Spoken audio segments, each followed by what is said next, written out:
ഒമാന്റെ സമുദ്രത്തിൽ നിരീക്ഷണം നടത്തുന്ന അമേരിക്കയുടെ സൈനിക ബോട്ടുകൾക്ക് നേരെ ഇറാൻ വീണ്ടും ആക്രമണം നടത്തിയതായി സ്ഥിരീകരിച്ചു.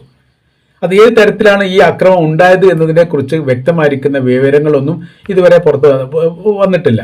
ഒമാന്റെ ഈ കടലിടുക്കുമായിട്ട് ബന്ധപ്പെട്ട് അവരുടെ സൈനിക കപ്പലുകൾ, സൈനിക ബോട്ടുകളും മറ്റ് സർവീസ് ചെയ്യുന്ന അന്താരാഷ്ട്ര പാതയുമായിട്ട് ബന്ധപ്പെട്ട് അവരുടെ നിരീക്ഷണ കാര്യങ്ങളൊക്കെ സാധാരണഗതിയിൽ നടത്താറുണ്ട്.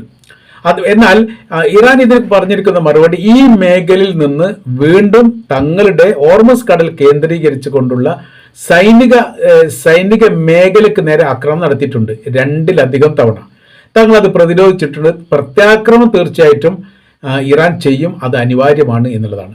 ഇതോടനുബന്ധിച്ച് ഇറാൻ ഒരു മുന്നറിയിപ്പ് നൽകുന്ന രീതിയിൽ, ഒമാൻ ഒരു മുന്നറിയിപ്പ് നൽകുന്ന രീതിയിൽ ഇറാൻ ഒരു പ്രസ്താവന പുറത്തു വന്നിരിക്കുന്നത്. കാരണം നിങ്ങളുടെ ദേശാതിർത്തിയുമായിട്ട് ബന്ധപ്പെട്ടുള്ള മേഖലയിൽ നിന്ന് അമേരിക്കയുടെ സൈനികരെ വളരെ അടിയന്തരമായ രീതിയിൽ അവിടുന്ന് മാറ്റണം. അത് ദേശത്തോട് ചെയ്ത് ഭൂമിയോട് ചേർന്നിട്ട് കടലുണ്ടാകുന്ന സമയത്ത് അത് ഇത്ര നോട്ടിക്കൽ മൈൽ അതിർത്തി വരെ യഥാർത്ഥത്തിൽ ഓരോരോ രാജ്യത്തിനും ഉപയോഗിക്കാം എന്നൊരു അന്താരാഷ്ട്ര നിയമവ്യവസ്ഥയുണ്ട്. അത് കഴിഞ്ഞാൽ പിന്നെ അന്താരാഷ്ട്ര പാതയാവും. അന്താരാഷ്ട്ര പാത ആയിക്കാണ് പിന്നെ ഏത് കപ്പലുകൾക്ക് വരികയും പോവുകയും ചെയ്യുക.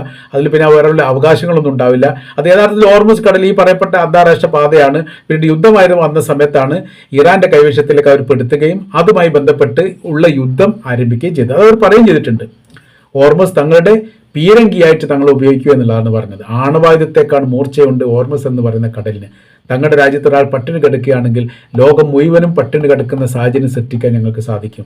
ഞങ്ങളുടെ രാജ്യത്ത് ഒരാൾക്ക് പെട്രോളിയം കിട്ടുന്നില്ലെങ്കിൽ ലോകത്തൊരു രാജ്യത്തും പെട്രോളിയം കിട്ടാത്ത രീതി സാഹചര്യങ്ങൾ സൃഷ്ടിക്കാൻ ഞങ്ങൾക്ക് സാധിക്കും. അതുകൊണ്ട് ഞങ്ങളുമായിട്ട് ഇടപഴകുന്നതും ഞങ്ങളുമായിട്ട് അക്രമവും യുദ്ധം ഉണ്ടാക്കുന്നതും ശ്രദ്ധയോടുകൂടി വേണം എന്നുള്ള ഒരു മുന്നറിയിപ്പ് അമേരിക്കക്ക് നൽകി